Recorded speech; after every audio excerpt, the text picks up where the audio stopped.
Here's a hack on how you can easily turn one of these 5,000 watt 48 volt inverters into an instant 3-prong outlet, okay, without jumping into any breaker panels or anything like that. Now notice this is a 10-3 wire, so it's a 10 gauge wire, so it's rated for 30 amps. You don't want to get a 12 gauge wire, you want to get this 10 gauge wire.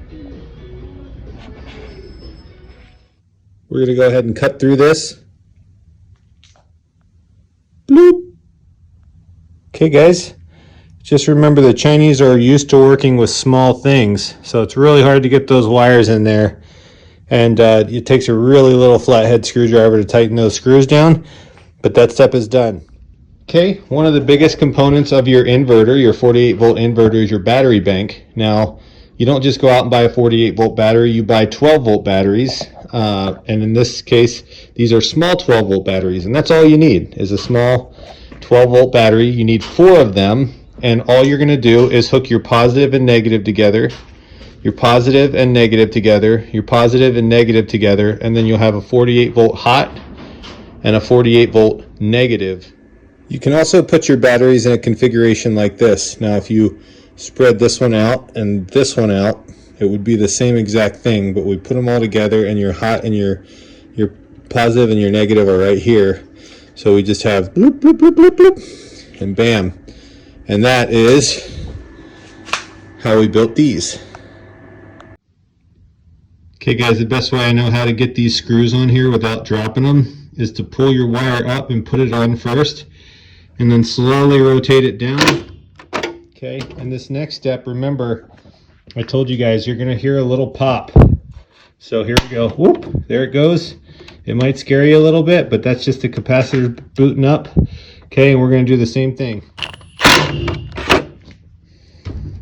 Okay, so now our batteries are on and our cable's plugged in. So now we're going to turn the inverter on right here.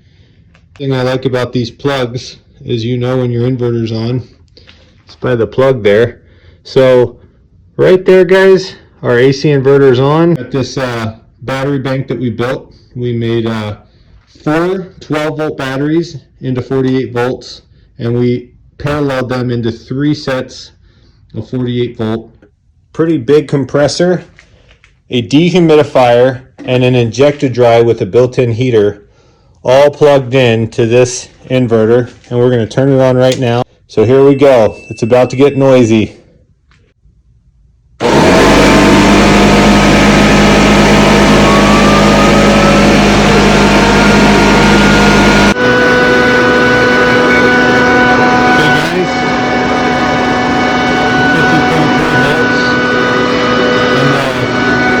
Dehumidifier is definitely doing its job. I'm going to shut this thing down here. As you can see, this will probably jump up a little bit here without having so much of a draw. But we're almost 2 hours in, and those batteries aren't even halfway drained. They're not even down to 48 volts. They're still at 50. That's a really good lithium iron phosphate battery pack. Okay guys, so you get yourself a small 3 to 6 foot PV wire with your MC4 connectors already on there. Okay, we're going to cut this in half and we're going to install it right now. Okay guys, a little trick here. We cut these in half, we stripped out the ends, but notice these threads are just a screw.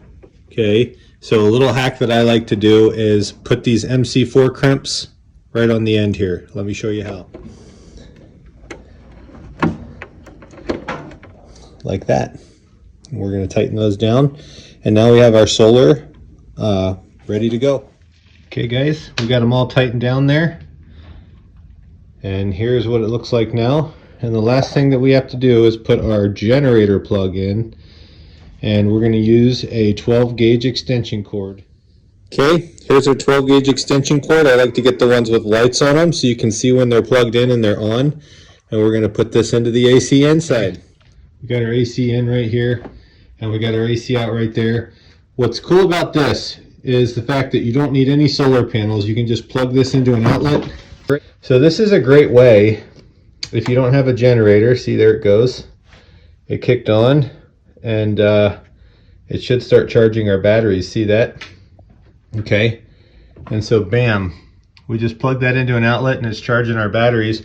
What's great about this setup, without any solar panels, we can plug that right into our garage outlet. We can plug this into a refrigerator or a freezer, and maybe a little air conditioner and a TV, and when the power goes out, this will stay on, and this will last for a long way to last during a small power outage.